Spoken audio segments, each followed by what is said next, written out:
جودة الاتصالات الخلوية في لبنان تبقى دائما موضع نقاش وخلاف بين الشركات المشغلة التي تقول بأنها طبيعية والإدارة الرسمية التي تشكو، ولكن ماذا يقول المواطن؟ بدنا نحكي 3 مرات لحتى يعني بيروح وقت خطوط حتى نقدر نحكي. الواتساب تعتير، الفايبر الله يساعد، شو بدك غيره؟ الخبرات العادية.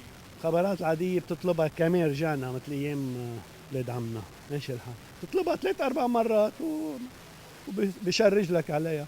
كنا بالقبل هيك بس هلا لا عظيم، هلا فيني اقول عظيم. انه يعني اوقات وقت التأس اكيد ما بتمشي، وقت يكون عادي لا صفا يعني ما بها شيء. وزير الاتصالات بطرس حرب لاحظ أن جودة خدمة الاتصالات الخلوية قد تدنت في الأيام الماضية بعدما كانت قد تحسنت لفترة من الزمن. فجأة، والحقيقة ما بعرف شو السبب، وبقدر انه اشتغالي بعد شوي يمكن نقول غير شيء. في سبب فجأة طلع انه لازم تتعطل الاتصالات الهاتفية، ولازم الناس ما تكفي مخابراتها ويعملوا المخابرات تاخذ مخابرتين ثلاثة، وهذا انا الحقيقة لما بقبل فيه. وانطلاقا من هذا الواقع وجه الوزير حرب بداية انذارا شفهيا لشركتي ألفا وام تي سي، أتبعه بإنذار خطي يهدد فيه بفسخ عقد التشغيل معهما بعدما تبين لديه أن لا رغبة لديهما بالاستجابة لما طلبه من تحسين، وأعطاهما مهلة حتى يوم الاثنين. إذا كانوا مش قادرين يقوموا بهالمهمة يبلغونا مش قادرين تجيب غيره. إذا كانوا قادرين يقوموا بهالمهمة ومش عم بيعملوا فيها هي خطية أكبر.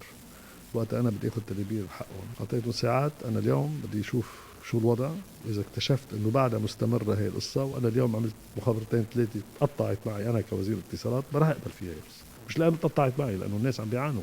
ألفا وام تي سي رفضتا التعليق على إنذار الوزير حرب ولفتتا إلى اتصالات مع وزارة الاتصالات، ولكن الوزير يقول بأنه لم يتلقى منهما أي جواب بعد. إحدى الشركات بلغت المسؤولي اللي بلغون إنه بتقديرهم إنه لا، مستوى الخدمات كثير جيد وما في عطل. وانه مش انه اذا واحد قطع تليفون خرب الدنيا، يعني وقت تنقطع تليفونات كل الناس يعني الواحد ما في يكفي المخابره تكون الدنيا بألف خير، لا مش بألف خير. قطاع الخلوي في لبنان يبقى أزمة مفتوحة لجهة التشغيل واحتكاره وجودة الخدمات والأسعار المفروضة على المواطنين.